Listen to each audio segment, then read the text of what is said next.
Hey guys, welcome to Gadgets 360, and today we'll be unboxing Oppo's latest smartphone called the F15. So let's quickly unbox this and see what the phone is like. Now before we get started, don't forget to subscribe to our channel and also hit that bell icon so you're the first to know whenever we have a new video.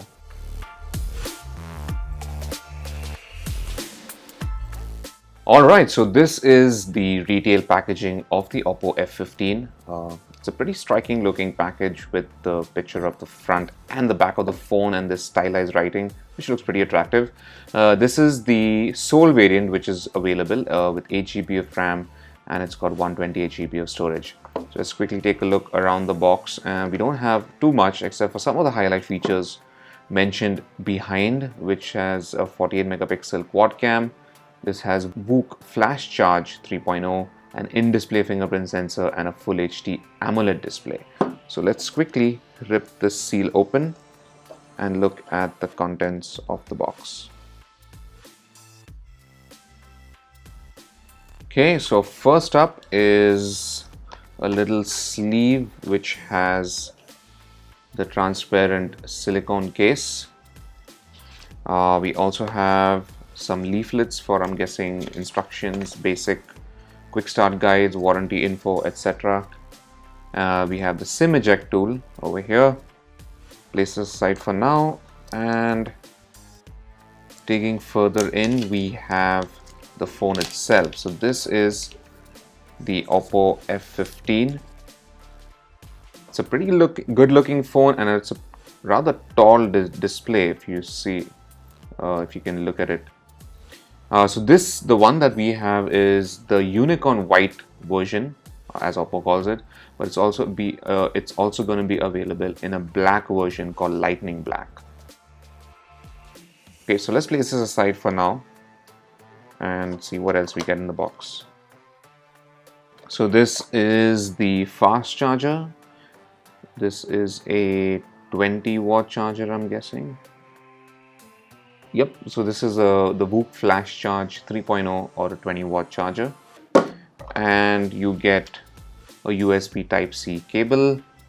Oh, and there's also a pair of headphones in the box, which is something we don't see too often. So this is a pair of earpods looking earphones that you get in the box, and it's a headset, so there's also an inline microphone. So that's handy. So let's keep this aside for now and take a look at the phone itself. Alright, so we've just finished setting up the phone. This is the F15, and let's take a quick tour around it. So in the front, let's maybe start with the front itself, and as you can see, it's got a pretty tall display, much taller than usual. So this is probably a 20:9 aspect ratio, so it's definitely a lot taller, but it's also a lot thinner, so it's easier to hold, which is something we quite liked. Although one-handed use for getting around the screen is definitely going to be a lot more challenging than a regular phone. Now in the front there is a 6.4-inch display. This is an AMOLED panel. It has a Full HD resolution, and according to Oppo, it also has Corning Gorilla Glass 5, so it should be relatively scratch resistant. You also get a small notch on the top in which you have a 16 megapixel front-facing camera. The chin isn't too pronounced, but it's definitely present and it is noticeable. The buttons are placed on opposite sides, so we have the power button on the right and you have the volume rocker over here on the left. And above that, we also have a tray or a slot for the two SIM cards. Okay, so we have a triple slot over here. So you have two slots for two nano SIMs, and you have a dedicated slot for a micro SD card, which is always good to have.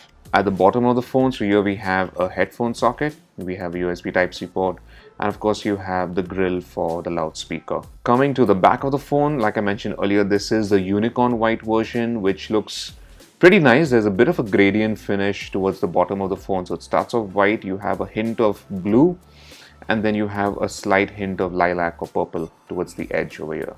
It looks pretty neat. It's not too in your face or loud. So we have the Oppo branding once again vertically this time on the bottom left corner, and up on the top we have this quad camera setup. So let's quickly maybe take a closer look at that.